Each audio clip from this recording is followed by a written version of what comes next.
Kalau saya suruh milih di pabrik apa di kantor, saya milih di proyek aja. 2 minggu hampir 3 jutaan, kalau lemburnya full. With a junior high school diploma, Aris is qualified for jobs such as a retail sales assistant, factory worker, or hospitality staff. But the competition is tough. So how did you get into the construction business? Impian saya dulu pengen bisa buka bengkel aslinya. Tapi ya dari segi ekonomi nggak bisa mumpuni, ya udah lari ke proyek buat nyoba kebutuhan sehari-hari. Pertama saya kerja umur 19. Ya ini tempat tidur saya. What happens if it rains here? Terpaksa ya tidur kayak basah-basahan gini. Mau keluar sini dingin. Ya gini ya nggak apa-apa lah. Untung ada alasnya gini buat redam basah di punggung. With an estimated 12.4 million unemployed youth gunning for jobs, many like Aris have turned to the informal sector for short-term gigs that sometimes pay better, but at the cost of protection and benefits.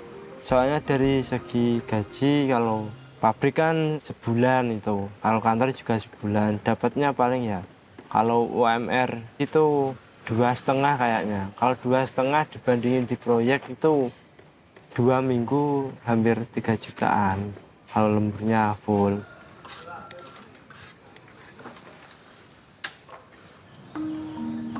Studies have shown that half of those starting in low-tier informal jobs remain there for the long term. Unfortunately, for most people, they have not the luxury to wait to get the high-skill, high-paid job. And we don't have strong social protection, and they have to pay for their necessities. So what they have to do, whatever job is available. You see that ride-hailing motorcycle driver, he could be a university graduate, meaning that he works way below his skills. Unfortunately, this means that most people will stay in the low-skill, low-paid jobs for the rest of their life. So if this is widespread, what does this mean for the future of Indonesia and its youth? Well, because people work below their capacity, below their skill, it means that the productivity is lower than the potential. Economic growth for the country, it will also be lower than the potential. In the year 2000, Indonesia ranked third last out of 41 countries and economies in the OECD's PISA rankings. Fast forward 22 years, it placed 69th out of 81 countries and economies.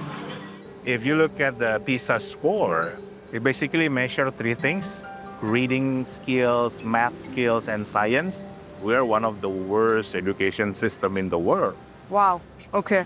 Our reading level, World Bank refer us as functionally illiterate. Our young generation cannot learn anything because they can read, but they don't understand what they're reading. In 2022, the Minister of Education then, Nadiem Makarim, publicly acknowledged that Indonesia was facing a learning crisis. But how does that happen? The sad thing is, the government, they just keep doing the same thing. Every new Minister of Education appointed, they just change the curriculum, printing more books. We have 50 million students, 250,000 schools, 17,000 islands, but no plan at all. While the Indonesian government spends at least 20% of its national budget on education as mandated by the constitution, Indra says the focus historically has not been on improving the quality of teaching. One of the recommendations how to improve our PISA score is we need to focus on teachers. But our government did not do that. Right now here in Indonesia, a lot of teachers actually are not qualified to teach. Back in 2008, I myself actually did a research. 30% of high school English teachers in Jakarta don't know how to speak English at all. Can you imagine that? We have to create that the best of the best are willing to be a teacher, but our teachers get paid really, really low to minimize that cost. The education doesn't work like that. I mean, you need to provide the best for the teachers so they can teach the student. The average salary of a primary school teacher is around $650 a month, which is comparable to that of a retail cashier and call center agent. Why is the teacher quality so low in Indonesia? I'm not blaming the government, but they open a lot of study program offering teacher training when at the time booming the demand for teacher. In 2015, Indonesia had 374 teacher training institutes, 32 government-run and 324 private academies. A World Bank report that same year revealed that a massive surplus of over 150,000 university-trained teachers were produced despite the requirement of only 50 to 100,000.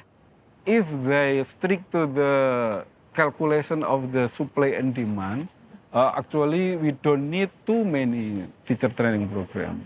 In many countries, the number of teacher training students are very strict. The programs are selective. Yes, Thailand, Brunei, and other countries, also Singapore.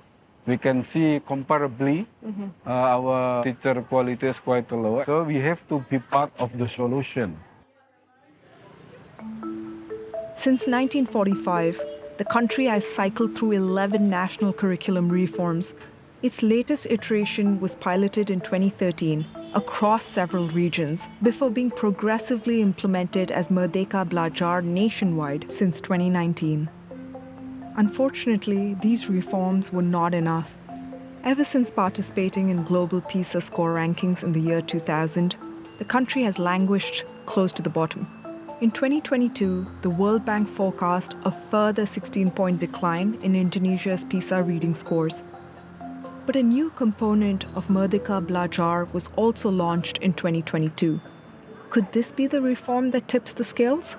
This is called the platform Merdeka Mengajar.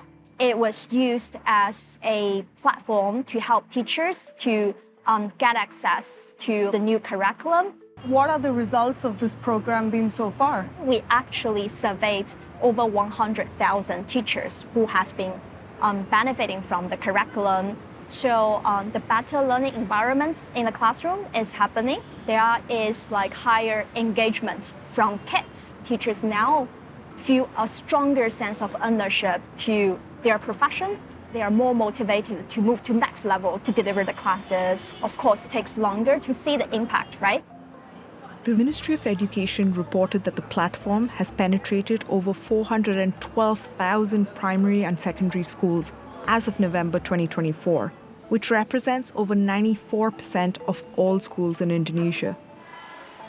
The research sounds promising, but I want to see it in action.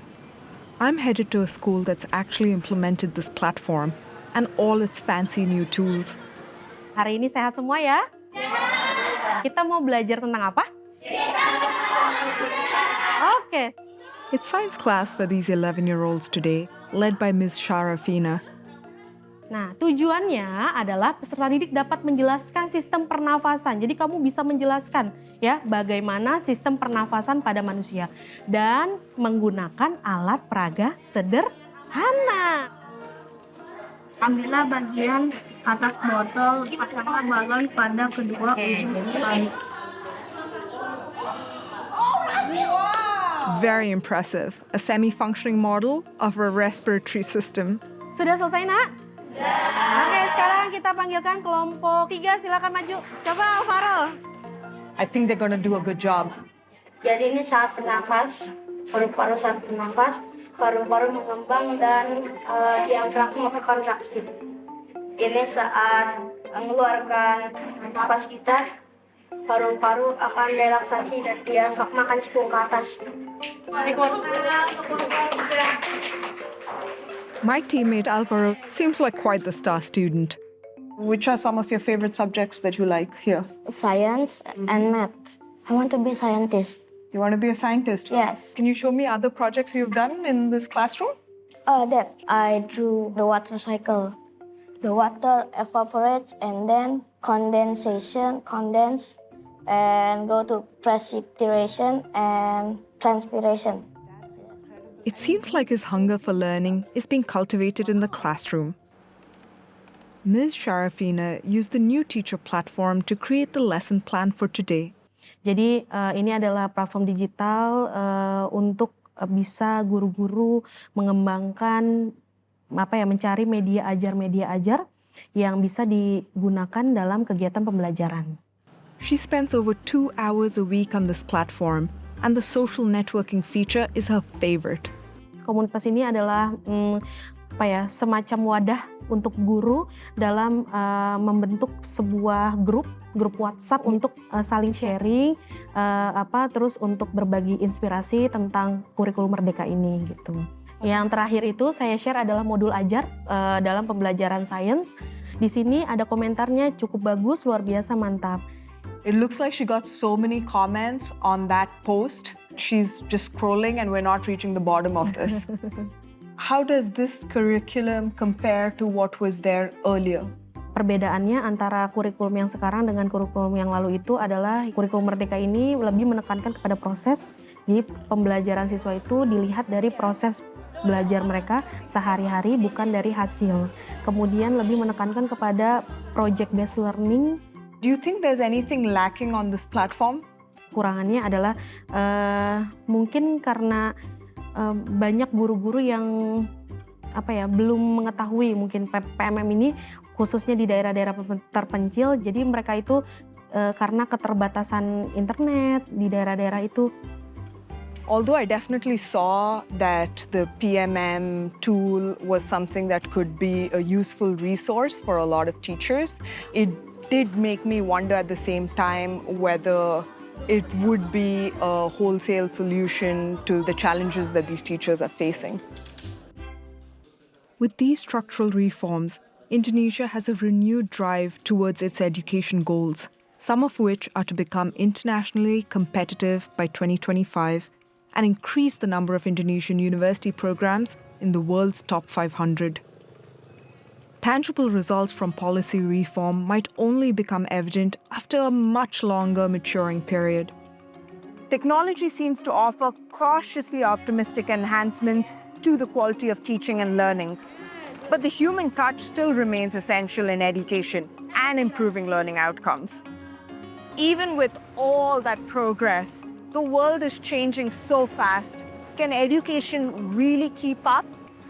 There's no doubt that challenges still lie ahead. But what heartens me is all those ambitious students and teachers that I've met through this journey. Yang terakhir mau ke kontrak.